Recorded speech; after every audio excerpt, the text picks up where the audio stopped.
Pada pembelajaran kali ini akan dibahas pengkajian fisik dasar keperawatan head to toe yang melingkupi persepsi sensori, kulit, pernafasan, kardiovaskuler, neurologi, gastrointestinal, genito-urinaria, muskuloskeletal. Teknis yang dipergunakan dalam pengkajian fisik ada 4, yaitu inspeksi, palpasi, perkusi, dan auskultasi. Inspeksi merupakan proses observasi dengan menggunakan mata yang dilakukan untuk mendeteksi tanda-tanda fisik yang berhubungan dengan status fisik. Palpasi dilakukan dengan menggunakan sentuhan atau rabaan guna mengetahui ciri-ciri jaringan atau organ. Perkusi dilakukan dengan cara mengetuk. Ditujukan untuk mengetahui batas-batas organ atau bagian tubuh dengan merasakan getaran pada bagian bawah jaringan. Auskultasi dilakukan dengan menggunakan stetoskop guna mendengarkan secara lebih jelas terhadap bunyi jantung, paru-paru, usus, dan untuk mengetahui tekanan darah dan denyut nadi. Persiapan pengkajian meliputi persiapan ruangan, peralatan, dan pasien. Tahap awal pengkajian fisik head to toe meliputi pemeriksaan riwayat kesehatan, wawancara dengan pasien, teknis dan persiapan pengkajian, pendokumentasian riwayat kesehatan, dan pengkajian fisik head to toe secara umum. Pengkajian terhadap riwayat kesehatan pada dasarnya terdiri dari 5 hal utama, yaitu data biografi, pola sehat sakit, pola pemeliharaan kesehatan, pola hubungan kekerabatan, dan ringkasan data riwayat kesehatan.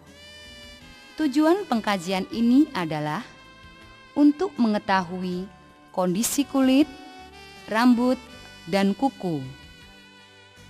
Lakukan inspeksi pada kulit lengan, tangan, jari tangan dan kuku, kaki, dan jari kaki dan kuku, serta rambut. Kemudian palpasi kulit untuk mengetahui suhu kulit, tekstur, mobilitas atau turgor, dan adanya lesi.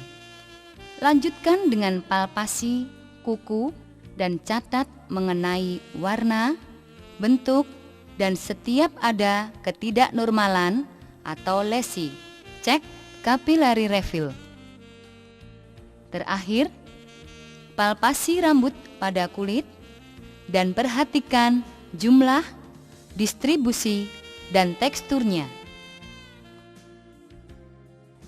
Pengkajian terhadap kepala dan leher yang pertama meliputi pemeriksaan kepala, mata, telinga, hidung dan sinus-sinus, mulut dan faring, serta leher. Tujuan pengkajian kepala adalah untuk mengetahui bentuk dan fungsi kepala. Pertama kali yang harus dilakukan adalah mengatur posisi pasien. Bila pasien mengenakan kacamata, mintalah untuk melepaskannya. Kemudian, lakukan inspeksi dengan cara memperhatikan kesimetrisan muka, tengkorak, warna, dan distribusi rambut, serta kulit kepala. Distribusi rambut sangat bervariasi pada setiap orang, dan kulit normalnya tidak mengalami peradangan, tumor, ataupun bekas luka atau sikatrik. Kemudian dilanjutkan dengan palpasi untuk mengetahui keadaan rambut, massa, pembengkakan, nyeri tekan, keadaan tengkorak, dan kulit kepala. Secara umum, pengkajian mata adalah untuk mengetahui bentuk dan fungsi mata.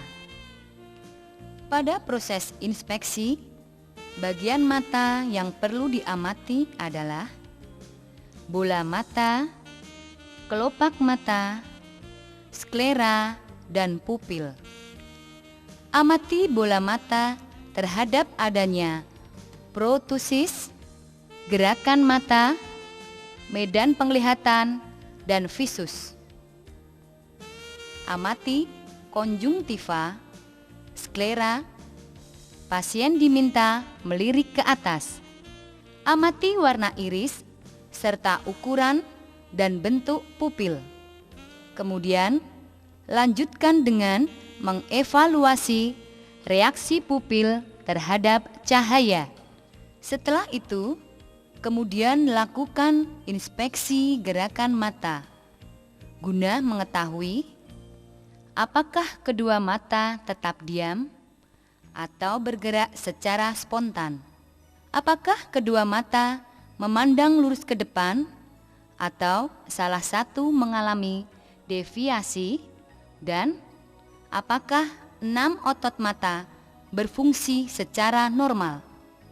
Langkah selanjutnya adalah melakukan inspeksi medan penglihatan dan dilanjutkan dengan pemeriksaan visus atau ketajaman penglihatan. Pemeriksaan visus biasanya menggunakan kartu Snellen. Langkah selanjutnya adalah melakukan palpasi pada mata. Palpasi pada mata ditujukan untuk mengetahui tekanan bola mata dan adanya nyeri tekan. Setelah pengkajian mata dilaksanakan, pemeriksaan dilanjutkan pada telinga yang merupakan alat pendengaran dan penjaga keseimbangan tubuh. Proses inspeksi dan palpasi dimulai dari pemeriksaan pada telinga luar. Periksalah bagian pina terhadap ukuran, bentuk, warna, lesi, dan keberadaan massa. Kemudian lanjutkan pengkajian palpasi kartilago telinga luar secara sistematis, yaitu dari jaringan lunak, kemudian jaringan keras, dan catat bila ada nyeri. Tekan bagian tragus ke dalam dan tekan pula tulang telinga di bawah daun telinga. Bandingkan telinga kanan dan kiri. Bila diperlukan, lanjutkan pengkajian telinga bagian dalam. Amati pintu masuk lubang telinga dan perhatikan ada tidaknya peradangan, perdarahan, atau kotoran dengan cara menarik daun telinga ke arah belakang atas. Amati dinding lubang telinga terhadap kotoran, serumen, peradangan, atau adanya benda asing. Amati membrana timpani mengenai bentuk, warna, transparansi, kilau, perforasi, atau terhadap adanya cairan atau darah. Selanjutnya, lakukanlah pemeriksaan pendengaran pasien untuk mengetahui fungsi telinga. Secara sederhana, pemeriksaan ini dapat menggunakan suara arloji. Secara normal, suara arloji masih terdengar dalam jarak 30 cm. Pemeriksaan lebih lanjut dapat menggunakan garpu tala atau tes audiometrik. Jenis garpu tala yang digunakan terdiri dari dua tipe. Garpu tala 256 Hz untuk pemeriksaan Rhine dan 512 Hz untuk pemeriksaan Weber dan Schwabach.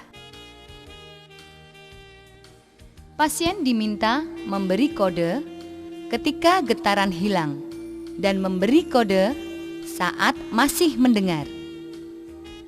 Pasien ditanya, apakah getaran ke kiri dan ke kanan dirasa sama?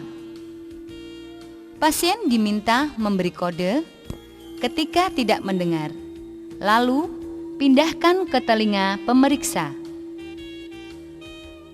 Hidung dikaji untuk mengetahui keadaan bentuk dan fungsi hidung yang dimulai dari bagian luar, dalam, lalu sinus-sinus. Pengamatan hidung bagian luar dari sisi depan, samping, dan atas. Perhatikan bentuk atau tulang hidung dari posisi tersebut. Amati keadaan kulit hidung yang meliputi warna dan pembengkakan. Amati kesimetrisan lubang hidung. Pasien dipersiapkan dalam posisi duduk bila memungkinkan. Uji indera pembau dengan cara memberikan bau-bauan yang berbeda. Palpasi sinus frontalis, etmodialis, dan kemudian maksilaris. Perhatikan adanya nyeri tekan. Pelaksanaan inspeksi hidung bagian dalam meliputi pemeriksaan terhadap bagian anterior lubang hidung. Amati posisi septum hidung dan kemungkinan adanya perfusi. Kemudian amati bagian turbin inferior. Pengkajian terhadap mulut dan faring dimulai dari pengamatan bibir untuk mengetahui adanya kelainan kongenital. Bibir sumbing, warna bibir, ulkus, lesi, dan massa.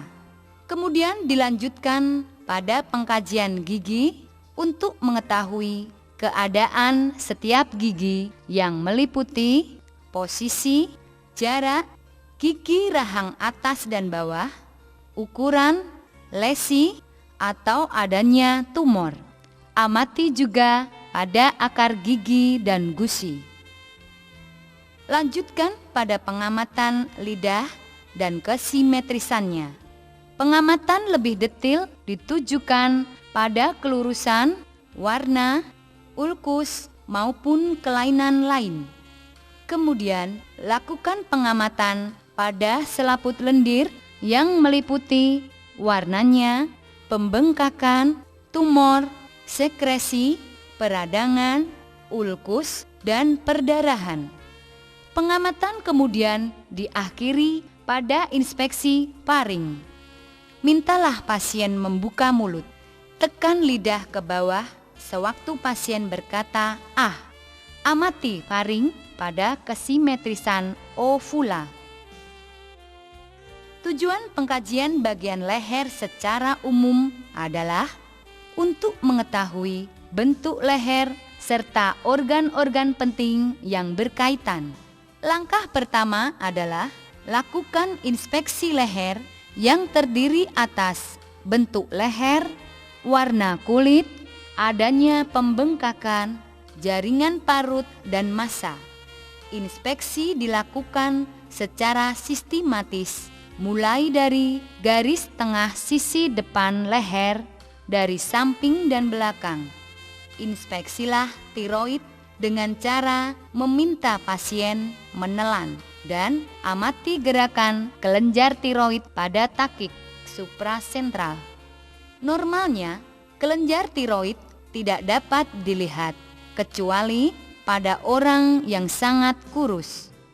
Palpasi pada leher dilakukan terutama untuk mengetahui keadaan dan lokasi kelenjar limfe, kelenjar tiroid, dan trakea. Palpasi kelenjar tiroid dilakukan untuk mengetahui adanya perbesaran tiroid atau gondok yang biasanya disebabkan oleh kekurangan asupan garam beriodium. Kemudian lakukan palpasi secara sistematis dan bedakan menurut lokasi, batasan, ukuran, bentuk, dan nyeri tekan pada setiap kelompok kelenjar limfe yang terdiri dari submaksilaris di tengah-tengah antara sudut dan ujung mandibula, submental pada garis tengah beberapa sentimeter di belakang ujung mandibula, cervical anterior superficial yang superficial terhadap sternomastoideus, dan supraclavicula di dalam suatu sudut yang terbentuk oleh clavicula dan sternomastoideus. Pengkajian terhadap mobilitas leher dilakukan dalam dua cara, secara aktif dan pasif. Kedua cara tersebut dilakukan dalam urutan sebagai berikut: antifleksi dengan rotasi normal 45 derajat, dorsifleksi dengan normal 60 derajat, rotasi ke kiri dan kanan masing-masing normalnya 70 derajat, lateral fleksi ke kiri dan ke kanan normalnya 40 derajat. Langkah selanjutnya yang dilakukan oleh perawat adalah mengkaji area dada dan paru-paru, dimulai dari inspeksi, palpasi, perkusi, auskultasi. Pertama-tama, lepas baju pasien dan tampakkan badan pasien sampai ke batas pinggang. Setelah itu, atur posisi pasien. Pastikan tangan Anda dalam keadaan bersih dan hangat, serta persiapkan ruangan dan stetoskop. Kemudian, lakukan inspeksi bentuk dada dari 4 sisi, depan, belakang, kanan, dan kiri pada saat diam, saat inspirasi, dan saat ekspirasi. Pada saat inspeksi dari depan, perhatikan area pada clavicula, fossa, dan infraclavicula, sternum, dan tulang rusuk. Dari sisi belakang, amati lokasi vertebra cervicalis ke-7. Puncak scapula terletak sejajar dengan vertebra thoracalis ke-8. Perhatikan pula bentuk tulang belakang dan catat bila ada kelainan bentuk. Terakhir, inspeksi bentuk dada secara keseluruhan untuk mengetahui adanya kelainan bentuk dada. Selanjutnya, amati lebih teliti keadaan kulit dada dan catat setiap ditemukannya pulsasi pada interkostalis atau di bawah jantung, retraksi intrakostalis selama bernafas, jaringan parut, dan setiap ditemukannya tanda-tanda menonjol lainnya. Auskultasi berfungsi untuk mengkaji aliran udara melalui batang tracheobronkeal dan untuk mengetahui adanya sumbatan aliran udara.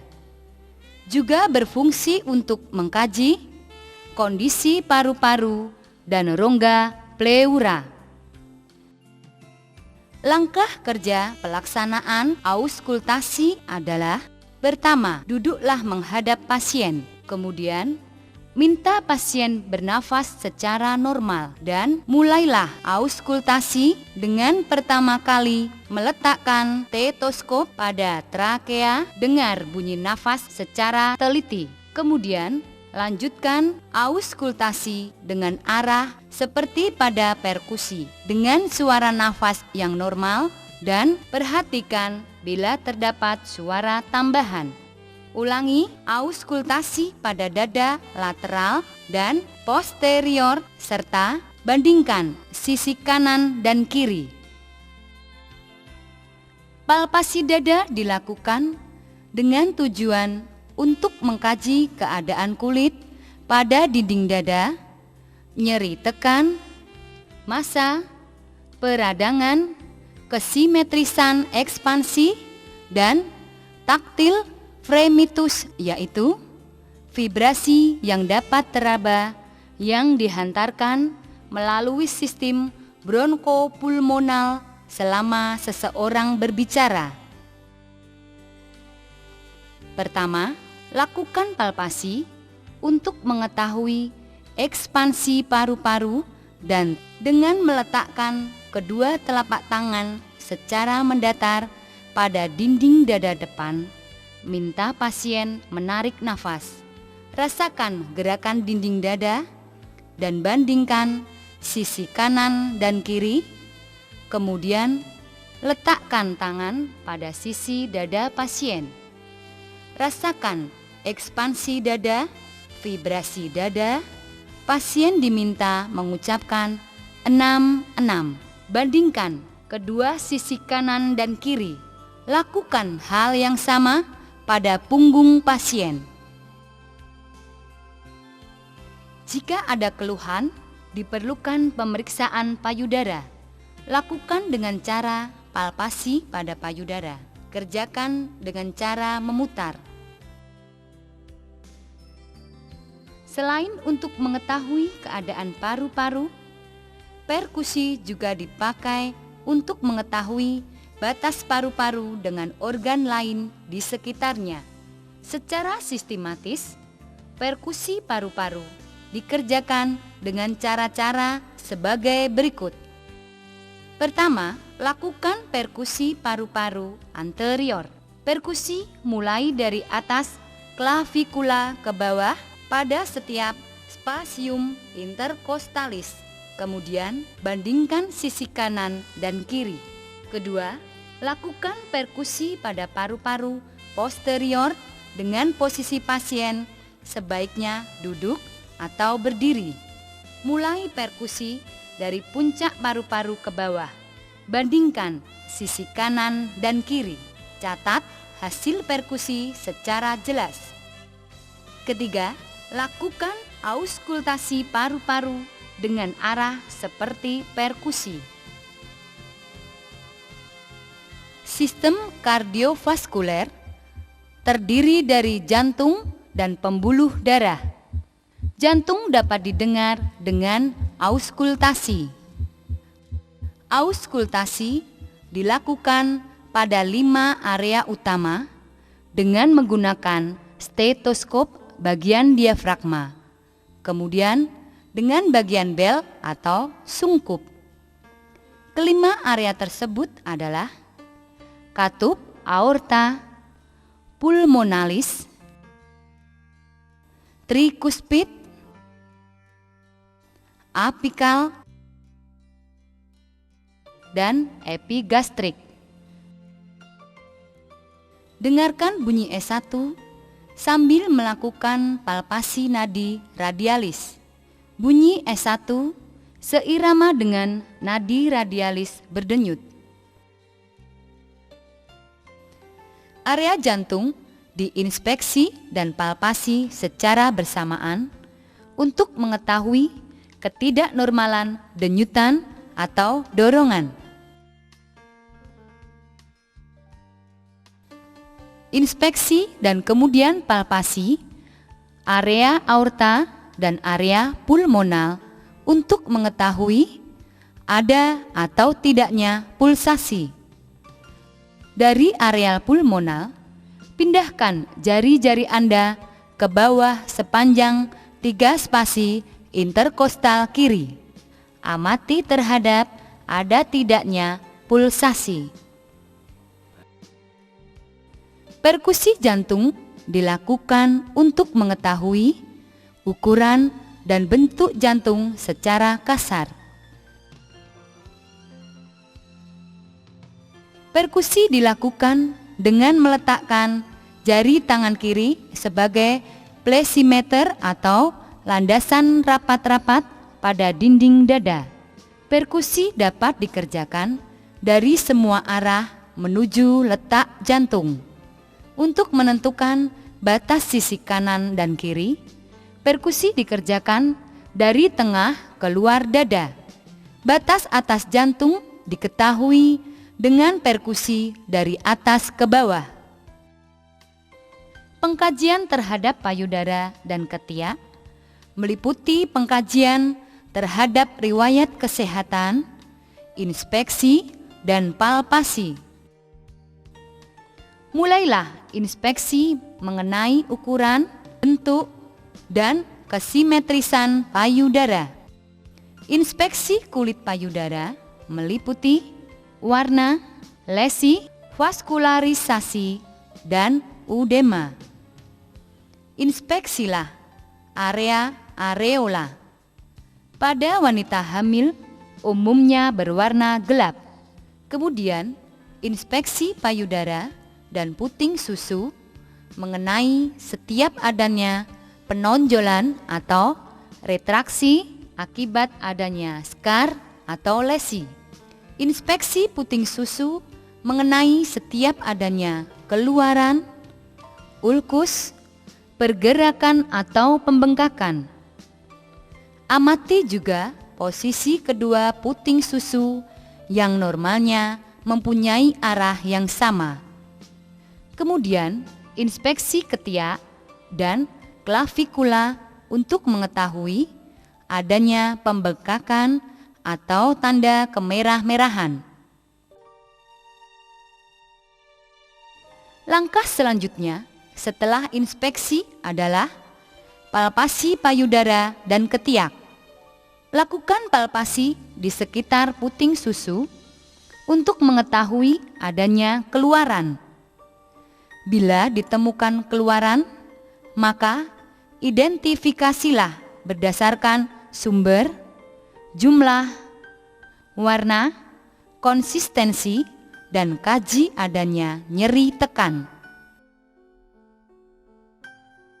Kemudian palpasi daerah klavikula dan ketiak, terutama pada area limfe nodi.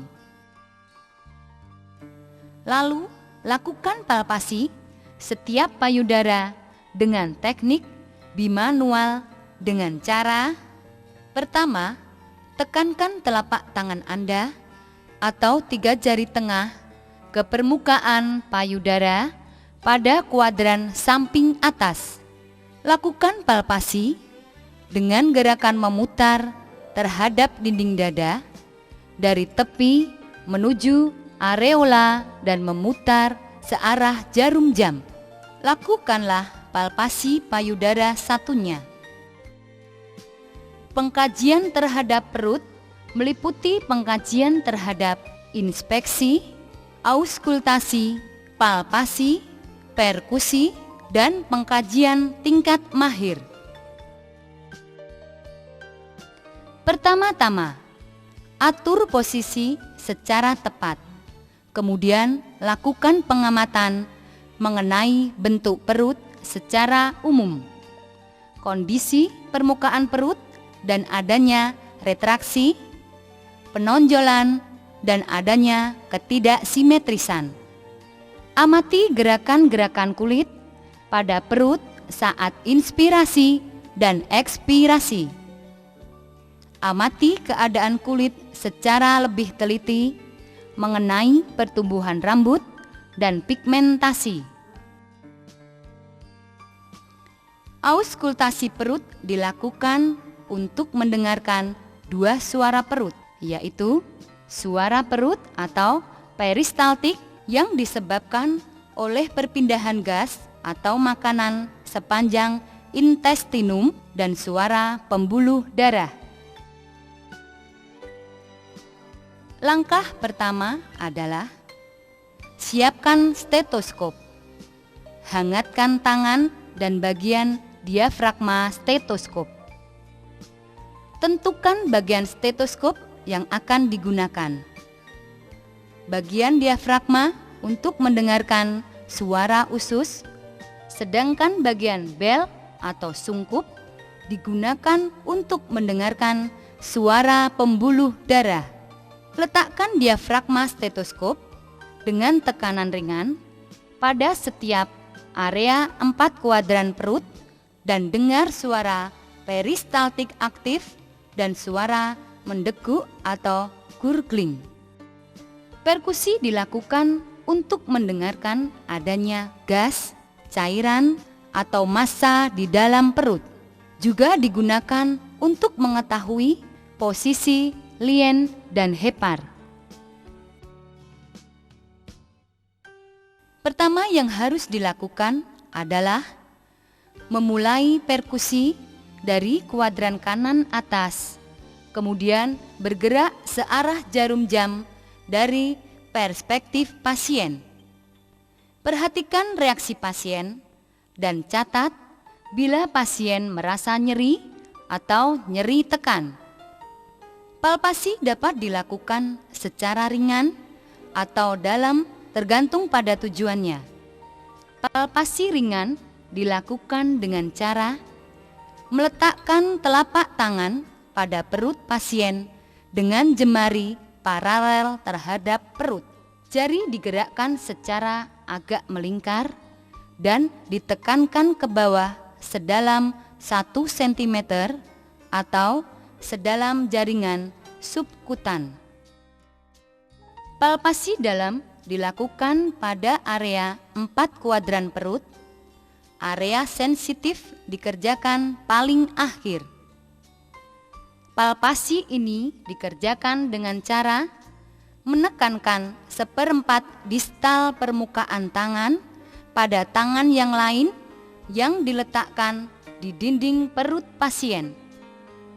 Penekanan ke bawah dilakukan sedalam 4-5 cm atau mendekati jaringan subkutan. Secara khusus, palpasi dalam dapat dikerjakan untuk mengetahui keadaan hepar, lien, ginjal, dan kandung kemih. Pada tingkat mahir, terdapat beberapa kajian yang harus dilaksanakan, yaitu perkusi untuk menentukan posisi dan ukuran hepar, perkusi untuk menentukan posisi dan ukuran lien, palpasi hepar, palpasi lien, palpasi ginjal, palpasi kandung kemih, dan pengkajian anus. Pertama-tama, inspeksi rambut pubis, perhatikan penyebaran dan pola pertumbuhannya. Inspeksi penis yang meliputi kulit, ukuran, dan kelainan lain yang nampak. Pada pria yang tidak dikitan, pegang penis dan buka kulup penis. Amati lubang uretra dan gland penis mengenai adanya ulkus, skar, nodula, peradangan, dan keluaran. Inspeksi skrotum dan perhatikan bila meruam merah, bengkak, ulkus, eksoriasi, atau nodula. Angkat skrotum dan amati area di belakangnya.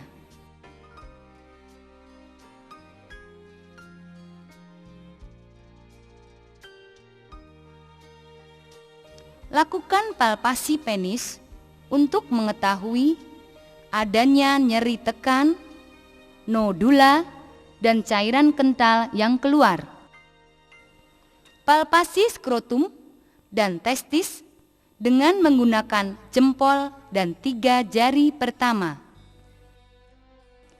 Palpasi setiap testis dan perhatikan ukuran, konsistensi, bentuk, dan kelicinannya. Testis normalnya teraba elastis, licin, dan tidak ada nodula atau massa dan berukuran sekitar 2-4 cm. Palpasi epididymis yang memanjang dari puncak testis ke belakang. Normalnya epididymis teraba lunak. Palpasi saluran sperma dengan jempol dan jari penunjuk. Sesuai dengan struktur anatominya, pengkajian alat kelamin pada wanita dapat dibedakan menjadi 2 macam. Pengkajian bagian luar dan bagian dalam. Peralatan yang diperlukan dalam pengkajian antara lain sumber pencahayaan yang memadai, selimut, meja pemeriksaan untuk posisi litotomi, sarung tangan sekali pakai, spekulum vagina steril, air hangat steril, pelumas steril, dan peralatan steril untuk pemeriksaan sitologi. Terdapat beberapa tahapan pengkajian luar, yaitu: pertama, mintalah pasien mengosongkan kandung kemih. Bila diperlukan, ambil spesimen urin untuk lab.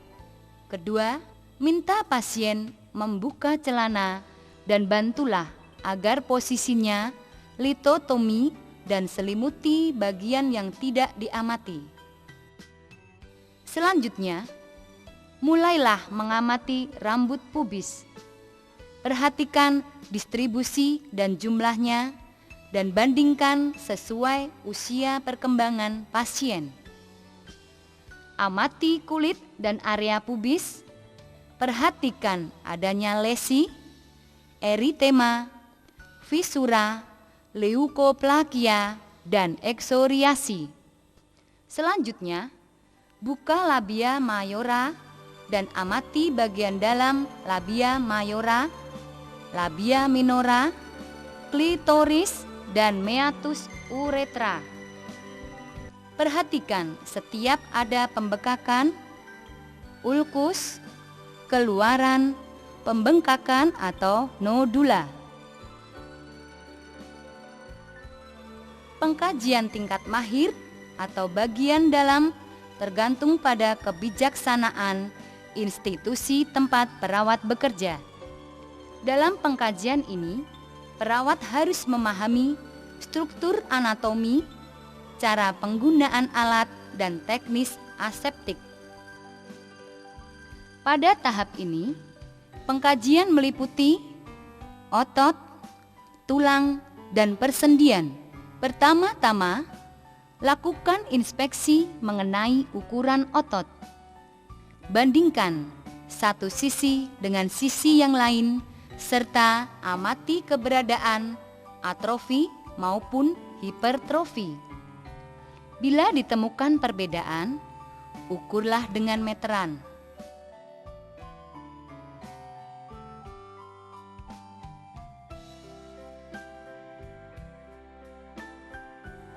Lakukan palpasi pada otot saat istirahat untuk mengetahui tonus otot.